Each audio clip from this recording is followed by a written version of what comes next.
Bienvenue dans le flot de la vie. Je suis Sandy, coach de vie, maman de jumelles et allergique au bullshit. Alors ici, on va parler sans chichi, comme entre amis, de la vie, ses hauts, ses bas, avec mon regard de coach. Mes clientes disent de moi que je suis un mix entre douceur et coup de pied aux fesses, alors compte sur moi pour ne pas passer par 4 chemins, mais toujours avec toute ma bienveillance. Pense à t'abonner au podcast, à le noter avec 5 étoiles s'il te plaît et à le partager à quelqu'un qui en aurait besoin.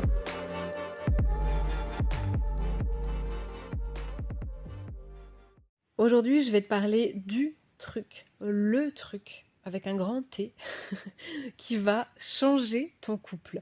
Mais genre, vraiment, si tu l'appliques, si tu le mets en place, déjà si tu le conscientises et que tu le comprends, et si tu le fais ensuite, ça va drastiquement changer ta relation de couple et la dynamique de celle-ci. De toutes tes relations de manière générale, mais bien évidemment la relation de couple c'est celle qui intéresse le plus de personnes et c'est celle dans laquelle tu baignes au quotidien normalement, voilà, contrairement à certaines relations familiales, amicales, etc. que tu ne voilà, dans lesquelles tu n'es pas dans ton quotidien.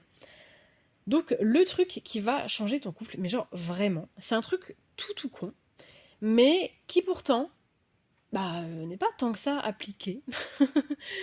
Pas si souvent qu'il le faudrait, et je m'inclus dedans, hein, attention,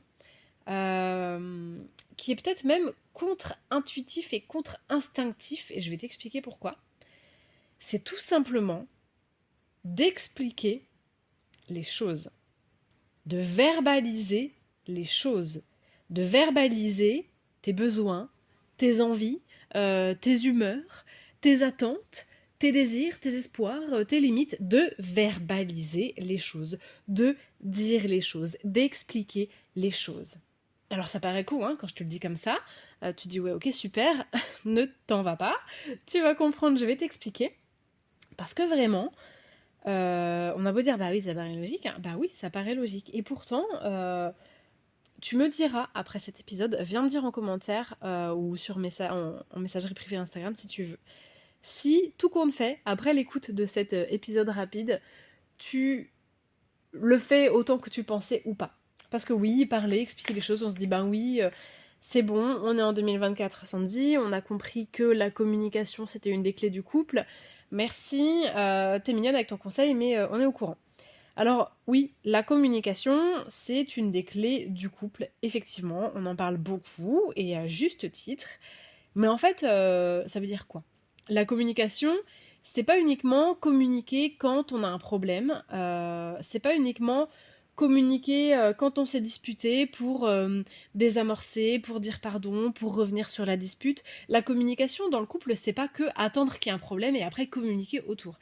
La communication, communiquer, parler, ça veut dire avoir un échange, communiquer ses besoins, ses pensées, ses humeurs, etc. Ça se fait en fait au long cours et surtout avant la bagarre.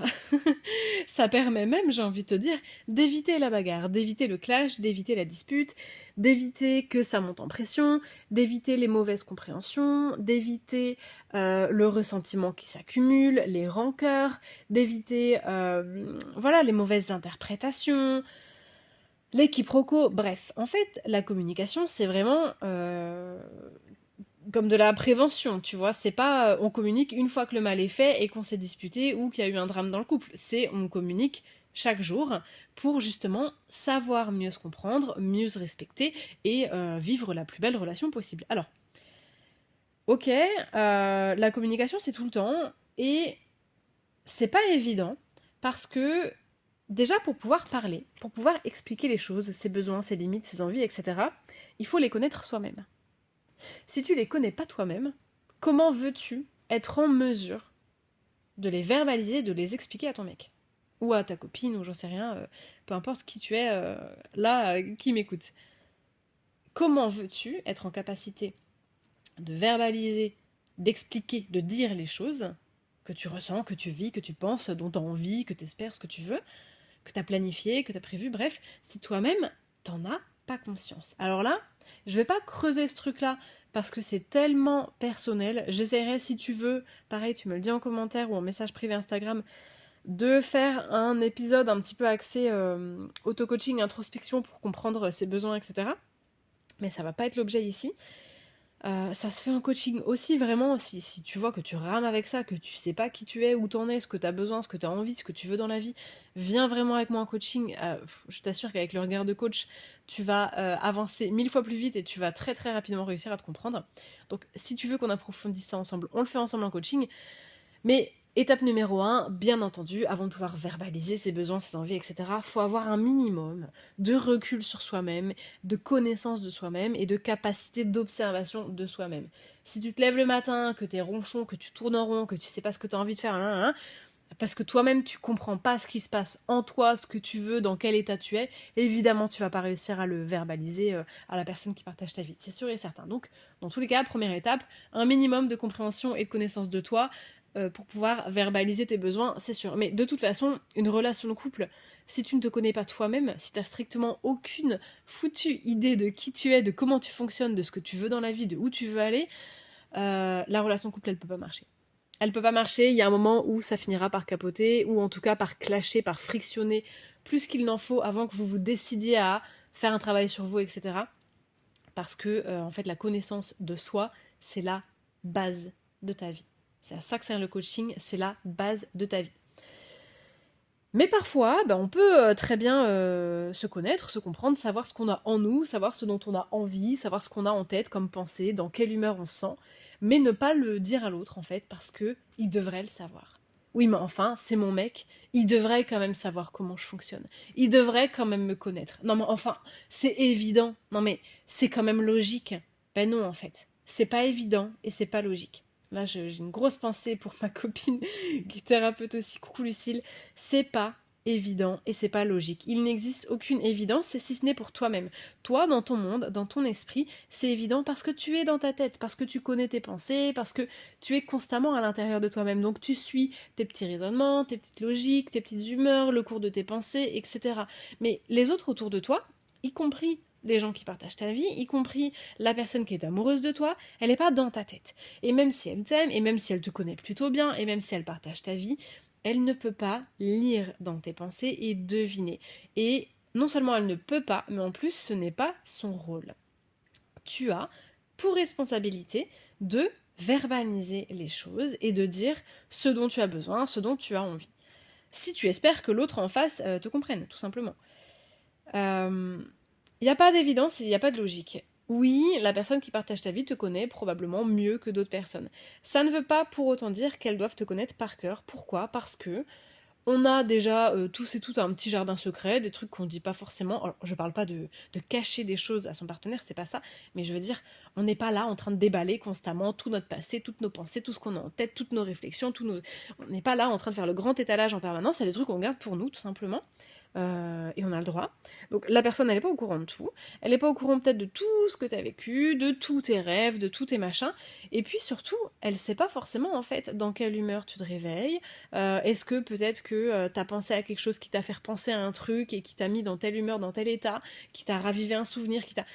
Les gens ne sont pas dans ta tête, y compris les gens qui devraient savoir parce qu'en fait, quand même, c'est mon mec, etc. Les gens ne sont pas dans ta tête et rien n'est évident. Il y a vraiment ce quiproquo qui fait que ça complique vachement les relations de couple de se dire enfin c'est évident, il partage ma vie, il devrait savoir ça. C'est un petit peu, je trouve, se faire du mal à soi-même parce que ça ne coûte rien d'expliquer en fait tes attentes, tes besoins, tes humeurs, tes pensées. Ça ne coûte rien, ça ouvre le dialogue, c'est intéressant, c'est enrichissant et ça permet à l'autre de mieux te comprendre parce que ça fait aussi peser une énorme pression sur l'autre de se dire purée, attends, je dois deviner en fait. Là, je dois deviner. Là, elle est en train de faire la gueule. Ouais, mais vu que c'est ma meuf, mon mec, je devrais la connaître. Je dois deviner, ça devrait être évident. Je sais pas, attends, qu'est-ce que j'ai fait? Purée, je me creuse la cervelle, ça me met la pression, je comprends pas. Je suis pourtant censée le savoir. Non, en fait, non. On est tous adultes et on est tous, normalement, ou en tout cas, on devrait tous être en capacité de verbaliser ce qui se passe en nous. Pourquoi c'est hyper important? Parce que La personne en face de toi, elle est aussi en fait dans son monde, elle est aussi dans ses humeurs à elle, dans ses problématiques à elle, dans peut-être ses souvenirs, dans ses peurs, dans ses craintes, dans ses émotions, dans sa fatigue. Et elle n'a pas forcément une grille de lecture ultra carrée. On est des êtres humains, on n'est pas, c'est pas juste mathématiques A plus B, des petites cases. Il y a parfois beaucoup de nuances, beaucoup de subtilités dans nos humeurs, dans nos émotions, dans nos sentiments, dans nos pensées, dans nos désirs. Parfois on est contradictoire en nous-mêmes et nous-mêmes on a du mal un petit peu à savoir, dans nos aspirations, dans nos envies, dans nos besoins. Dis-toi que si même pour toi c'est parfois difficile de suivre le flot de ce qui se passe en toi, pour la personne en face de toi qui n'est pas dans ta tête, ça l'est d'autant plus. Et le truc c'est que quand tu ne verbalises pas les choses, eh ben, ça peut créer énormément de quiproquos, énormément de mauvaises compréhensions, énormément de malentendus et mener à la dispute. Toi, tu vas, je sais pas, tu vas dire quelque chose, faire une réflexion, une remarque, simplement parce que c'est quelque chose qui te tient à cœur et que tu as besoin de l'extérioriser. Et l'autre, il va se dire, ok, il y a un truc là-dessous, il y a un sous-entendu, merde, merde, merde, faut vite que je rectifie quelque chose, mais quoi, attends, ok, bon bah je pense qu'à mon avis, elle a voulu dire ça, vas-y, je vais faire ça. Et l'autre se retrouve à faire un truc ou à dire un truc qui va te saouler davantage parce que t'as jamais demandé ça, parce que t'avais pas ni envie ni besoin de ça, parce que c'est peut-être l'opposé de ce dont t'avais envie ou besoin. Mais il l'a fait, il l'a dit parce qu'il s'est dit, ok, là j'essaye un truc, je tente un truc parce que je vois qu'elle essaye de me faire passer un message. Et ça peut être totalement contre-productif et mener à la dispute parce que vous vous êtes simplement pas compris, parce que ça n'a pas été clairement dit. Et chacun se fait des petits nœuds au cerveau, dans son coin, alors que si les choses étaient simplement dites et posées, ça serait beaucoup plus fluide, beaucoup plus simple et beaucoup plus sain. On n'a pas toujours des attentes envers les autres, des fois on a juste besoin de parler pour parler, on n'a pas besoin que l'autre nous trouve des solutions, nous conseille ou fasse quelque chose. On n'est pas toujours en train de dire quelque chose pour faire des sous-entendus. Mais en fait, si l'autre en face ne le sait pas, l'autre il va se mettre à bouillonner de son côté, à se faire essayer de faire des petits raisonnements mathématiques, à essayer de te pousser à la réflexion pour essayer de comprendre où tu voulais en venir en disant ça, en faisant ça, etc. Mais est-ce qu'elle a dit ça parce que ça, ou est-ce que justement elle a dit ça parce que plutôt bah ça et pas du tout ça? Ça devient un enfer pour tout le monde, ça crée de la tension inutile. Apprends à verbaliser ce dont tu as besoin. Si un matin tu te lèves, tu sens en toi que tu es de mauvais poil, dis-le tout simplement. Dis-le, écoute, je suis désolée, je suis très mal réveillée, là je me sens tendue, je préfère qu'on me parle pas tout de suite. Ok, bah tu le dis. Au lieu de garder pour toi, serrer les dents, et l'autre il parle, et toi t'es là, tu serres les dents, et moi tu l'envoies chier, et ça pète et ça part en couille. Bah ça c'est con. Alors que si tu verbalises tout de suite, excuse-moi chérie, là je me sens pas bien, j'ai mal au crâne, je me suis réveillée d'une humeur de chien, s'il te plaît, est-ce que tu peux me laisser me réveiller? Je reviens de te dire bonjour, te faire un petit câlin tout à l'heure. Basta. Les plans du week-end, c'est pareil. Au lieu de, voilà, mais toi, qu'est-ce que tu veux faire? Non, je sais pas, comme tu veux. Non, mais toi, bah non, mais je sais pas. Mais finalement, on fait ça, puis personne n'est content. Oui, bah moi, j'ai fait ça pour te faire plaisir. On fait toujours ce que tu veux. Mais c'est pas ça que je voulais faire. Moi, je voulais que ce soit toi qui décide. Waouh, stop. On pose ses envies, ses besoins, ses limites. On explique ce qu'on pense, ce qu'on vit, ce qui se passe en nous. On dit les choses, ses pensées, etc. Je sais pas si tu connais le livre des accords Toltec. Il y a un de ces accords qui s'appelle Ne fais pas de suppositions. Ne fais pas de suppositions et ne laisse pas l'autre et ne pousse pas l'autre faire de suppositions à ton sujet. Explique les choses, explique ce dont tu as besoin, explique où tu en es, explique ce que tu veux, ce que tu ne veux pas, ce que tu penses. C'est facile, ça ne veut pas dire qu'il faut à chaque fois créer une réunion, se prendre entre quatre yeux, faire un truc ultra officiel. Non, tu peux le dire en une phrase. Chérie, ta. Point, merci. Fin de l'histoire. Mon chéri et moi, on est pareil sur plein de trucs. Et on est ultra différents sur plein d'autres trucs. Si je ne verbalise pas clairement à mon mec ce que j'ai dans la tête, il va tout de suite se mettre en interprétation et en quête d'une solution pour répondre à un besoin que lui a imaginé du coup que j'avais. Parce que comme j'ai pas verbalisé, lui il va remplir le blanc en déduisant quelque chose avec sa logique à lui et il va essayer de répondre à un truc que j'ai pas dit et pas demandé avec sa logique et son interprétation. Sauf que bah t'as bien compris que si j'avais pas verbalisé, il y a de fortes chances que ça tombe à côté et que ça mène à rien et que ça mène peut-être même à une dispute. C'est vraiment... Et même si vous êtes ensemble depuis longtemps, ouais, mais on est ensemble depuis 5 ans, on est ensemble depuis 10 ans, on est ensemble depuis 3 ans, il devrait me connaître, il devrait savoir... Non, Parce que avec le temps, on change, on évolue avec les années, avec les expériences, nos besoins, nos goûts évoluent. On n'est pas les mêmes selon la période du mois, ça change avec la fatigue. Dans les périodes de vie, on est plus ou moins stressé, peu importe. On n'est pas linéaire et nos besoins, nos envies, nos pensées, nos émotions, nos humeurs ne sont pas linéaires. Donc, apprenons à les verbaliser pour que les relations, et notamment la relation de couple, soient plus fluides. Ça peut se faire en une ou deux phrases, c'est pas obligatoire de partir dans une grande discussion, les yeux entre quatre yeux, machin. C'est pas ça, c'est simplement dire un petit peu, écoute chérie, voilà, moi là, je me sens comme ça. Là, moi, j'avais plutôt espéré ça. Moi, en ce moment, je ressens ça. Je me sens de cette humeur-là. Pour ce week-end, j'aimerais bien ça. Je suis plutôt comme ça. Moi, quand tu dis ça, ça me fait ressentir ça. Verbalise tout simplement les choses. Ça peut paraître très bête. Et pourtant. Et tu verras en fait que peut-être qu'au début, l'exercice te paraîtra un petit peu même gênant parce que t'as pas l'habitude, parce que t'as l'impression de, je sais pas, te dévoiler un peu et l'autre va peut-être se dire tiens, qu'est-ce qui lui prend tout d'un coup de, de me parler comme ça et de m'expliquer le truc comme un menu sur une carte. Peut-être qu'au début, ça va te paraître un peu bizarre, mais crois-moi, ça va devenir de plus en plus fluide, de plus en plus instinctif, de plus en plus naturel aussi pour l'autre en face de toi, de plus en plus sain, et en fait, tu finiras par plus pouvoir t'en passer parce que tu vas dire, mais comment est-ce qu'on faisait pour fonctionner avant quand on ne s'exprimait pas, quand on ne parlait pas, quand on ne verbalisait pas? À quel point on pouvait dire, bah enfin quand même ça devrait être logique, alors que pas du tout, et ça pouvait monter en mayonnaise pour que dalle, alors que si on avait pris 3 minutes pour poser le truc, pour expliquer le truc, eh bien on n'en serait même pas arrivé à la moindre friction, et au contraire ça aide à enrichir la connaissance qu'on a l'un de l'autre, à enrichir la relation, à mieux se connaître, à créer une intimité émotionnelle, relationnelle encore plus forte, une meilleure connexion, et c'est vraiment tout bénef. Donc voilà, je vais en rester là pour cet épisode, c'est pas la peine de faire une tartine sur ce sujet, mais je voulais faire ce rappel-là parce que je t'assure que ça va changer ton couple, changer ta relation de couple si tu commences simplement à dire les choses.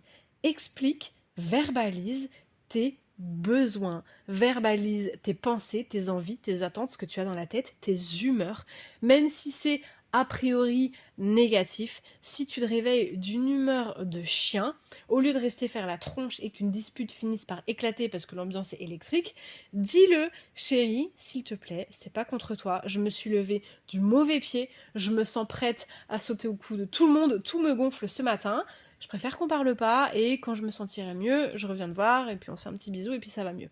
Verbalise-le, vraiment, tu te diras, enfin, à force de le faire, tu te diras, mais comment j'ai fait pour ne pas le faire?